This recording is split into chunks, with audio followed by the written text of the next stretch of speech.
Kota Palembang tahun 2025 oleh DPRD Kota Palembang menggelar rapat paripurna ke-15 masa persidangan 3 tahun 2025 dengan agenda laporan panitia khusus 1 terkait pembahasan Raperda Rencana Pembangunan Jangka Menengah Daerah tahun 2025-2029 dan persetujuan bersama, serta penyampaian 4 Raperda Kota Palembang tahun 2025 oleh Wali Kota Palembang.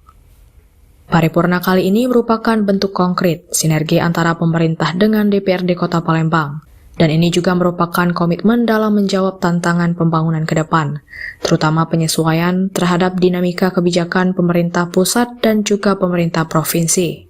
Di laporan akhir ini pun dokumen rencana pembangunan jangka menengah daerah tahun 2025-2029 telah melewati beberapa tahapan yang diambil secara demokrasi serta menjunjung nilai kebersamaan, dengan melakukan penajaman serta penyempurnaan. Sebelum paripurna dimulai, itu ada rapat pimpinan Pansus. Ketua Pansus itu diketuai oleh Haji Ilyas Asbullah.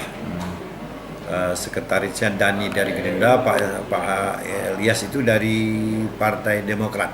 Beberapa fraksi hasil rapat tadi menyetujui dan setuju untuk diparipurnakan Pansus RPJMD ini tahun 2025-2029, rencana pembangunan jangka menengah yang akan menjadi pedoman bagi pemerintah Kota Palembang. Hari ini adalah persetujuan bersama kaitan dengan RPJMD di Kota Palembang. Alhamdulillah sudah ditandatangani. Yang kedua adalah penyampaian 4 Raperda tadi, dan ini akan dibahas lebih lanjut. Saya kira ada dua hal itu substansi rapat paripurna pada sore hari ini. Untuk BUMD tadi Pak Wali bisa dijelaskan Pak Wali?